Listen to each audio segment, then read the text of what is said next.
Doutor, explica pra gente um pouquinho o que é, pra gente já começar conceituando, se é que a gente consegue, o que é a campanha Outubro Rosa e por que e pra que ela foi criada. Muito bem. Então, o Outubro Rosa, né, a ideia de um mês de conscientização sobre o câncer de mama surgiu nos Estados Unidos na década de 80. E o objetivo era justamente auxiliar no combate dessa doença que já era muito importante desde aquela época e tem ganhado cada vez mais importância. E aí na década de 90, no começo, surgiu o Laço Rosa como símbolo da campanha, né? Uma organização que é a Susan Komen, que também é uma organização muito importante para o câncer de mama, distribuiu laços rosas durante a corrida pela cura que aconteceu em Nova York, e com isso foi ganhando visibilidade.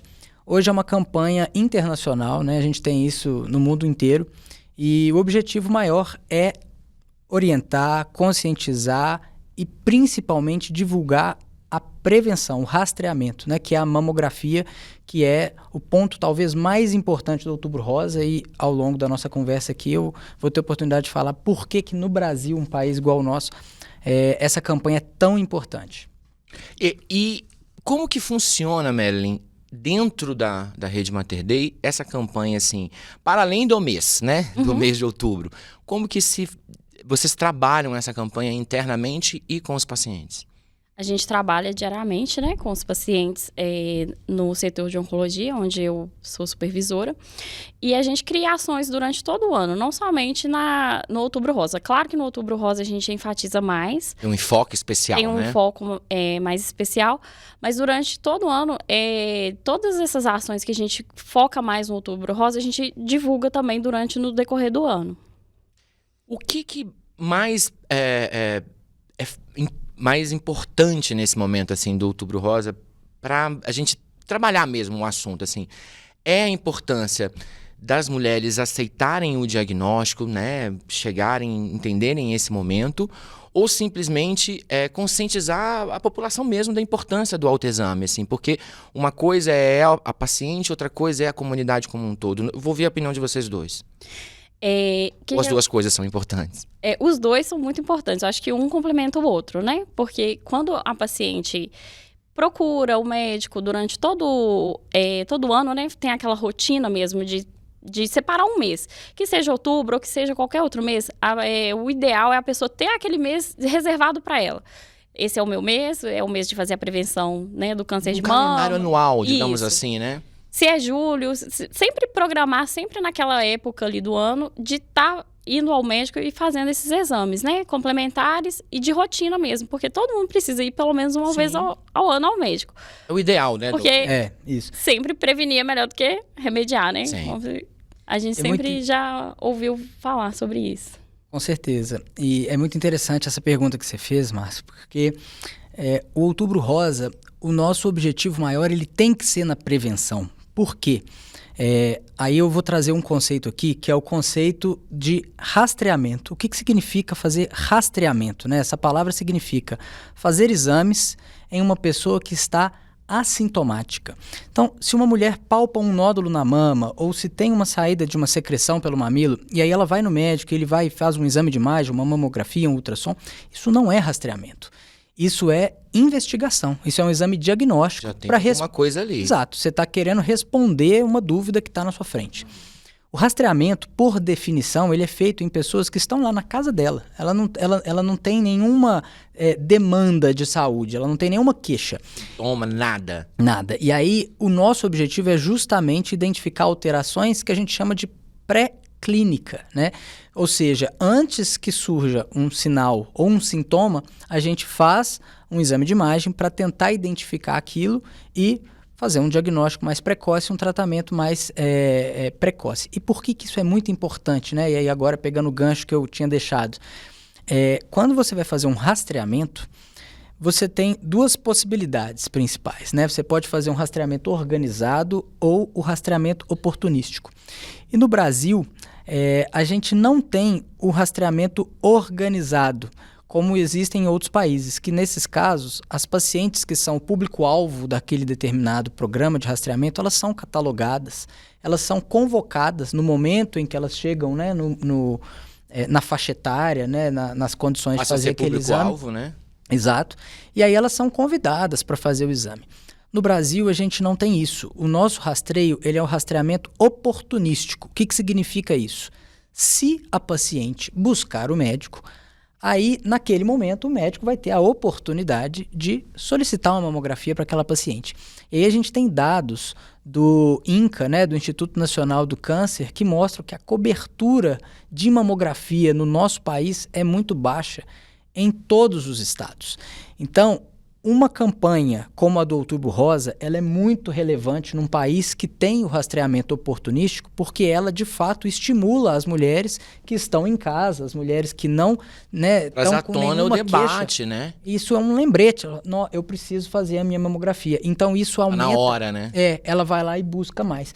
E aí tem trabalhos feitos com a nossa realidade, né, com a população brasileira, que mostram que as mamografias, de fato, aumentam nos meses de outubro, novembro e dezembro, ou seja, o mês da campanha e os 2 meses subsequentes, a gente tem um ganho. Então, existe uma conscientização e, de fato, todo esse alvoroço que a gente faz, ele tem um efeito, né? Então, para quem está nos escutando aí, quem está nos assistindo, se você é uma mulher, tem mais de 40 anos, coloca sua mamografia em dia. Se você não está no público-alvo da campanha, lembra sua mãe, sua esposa, sua irmã, né? Uma pessoa que você... Converse com, né? Exatamente, para atualizar mesmo o exame, colocar o exame em dia, que é realmente, como a Marilyn falou, é a melhor solução. Estava falando da questão do rastreamento, 2 pontos, assim, do rastreamento, você me lembrou um caso de alguns anos atrás, quando a Angelina Jolie fez uns exames preventivos, não sei se vocês lembram desse caso. Claro. E ela tirou as mamas, se eu não me engano, né? Foi. E assim, extremamente precoce, porque eu lembro que na época ia falado que ela tinha ali a possibilidade no DNA de vir desenvolver a doença, ela resolveu. Queria que você comentasse um pouquinho esse episódio, essa questão, se isso entra dentro dessa questão, desse conceito de rastreamento. Entra, com certeza. Foi muito interessante você trazer esse caso, Márcio, porque o que aconteceu com a Angelina Jolie, na verdade, virou até um termo que é utilizado no nosso meio acadêmico, em artigos, que é o efeito Angelina Jolie. O caso dela é um pouquinho diferente, porque quando a gente está falando de rastreamento, a gente divide em rastreamento da população de risco habitual e o rastreamento de alto risco. Então, qual é a diferença, doutor? A maioria das mulheres são de risco habitual. E eu falo assim... Por ser mulher, já corre o risco. Exatamente. Até homem, como você bem disse no começo, pode ter doença na mama. Mas existe o risco que a gente consideraria o risco basal, né? E essas são as mulheres que a gente faz o rastreamento de risco habitual. A melhor forma de saber quem são essas mulheres, eu sempre brinco e falo, risco habitual é aquela que não é de alto risco. É mais fácil a gente falar quem é o alto risco. E quem não for é o risco habitual. Então, o alto risco são aquelas mulheres que tenham uma história familiar muito forte para câncer de mama, principalmente casos na pré-menopausa, casos de câncer de homem na família, mulheres que foram submetidas à radioterapia do tórax, então ela fez um tratamento prévio para um linfoma e aí ela recebeu essa radiação.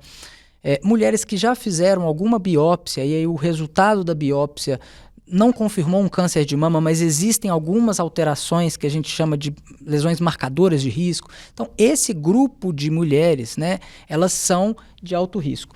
E aí entra também um grande grupo que é aquela mulher que já fez um estudo genético e viu que ela tem uma alteração, né, uma mutação genética, né? Esse termo mutação tem caído em desuso.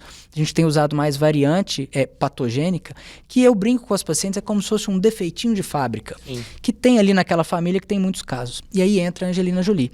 No caso dela, a história familiar dela era fortemente positiva, né? Ela tinha casos na mãe, na avó, em tias. E aí ela fez esse estudo genético, que hoje é disponível, e ela identificou que ela tinha essa mesma alteração genética que a família dela tinha. Então isso dava para ela um risco de desenvolver câncer de mama e de ovário ao longo da vida muito grande. Então ela fez uma cirurgia redutora de risco. Ela retirou as mamas sem ter doença para reduzir o risco de ter o câncer de mama. Posteriormente, uns anos depois, ela fez também a cirurgia dos ovários, né? Então, ela fez essa cirurgia redutora de risco nesses 2 órgãos, que no caso dela, eram os 2 órgãos com mais risco de desenvolvimento de algum câncer. Mas existem outros defeitinhos de fábrica, né? Que podem ter condutas diferentes, né? Com outros órgãos associados. Então, essa possibilidade de se identificar toda essa problemática, toda essa questão é uma coisa, pelo visto, assim, muito positiva, né? Do ponto de vista clínico, assim. Mas você usou o termo reduzir. Mesmo ela tirando os seios, mesmo ela tirando o ovário, ela ainda tem um risco de desenvolver a Excelente pergunta. Sim, a gente usa o termo mastectomia redutora de risco, porque o risco dela não zera. O risco dela, vitalício, antes da cirurgia, que gerava ali em torno de 80%, ela tinha um risco muito grande, reduziu para menos de 10%. A gente nunca fala que o risco zera, porque quando a gente faz a cirurgia para retirada do tecido mamário, né, no caso dela principalmente, a gente preserva a pele, preserva o mamilo, e naquela gordurinha que tem debaixo da pele, o tecido subcutâneo, sempre pode ficar alguma célulazinha do tecido mamário normal, a gente não consegue tirar 100%. Então, ela hoje tem um risco de desenvolver o câncer de mama menor do que a população de risco habitual. Então, ela teve uma redução drástica, mas ela não zerou assim, o risco dela.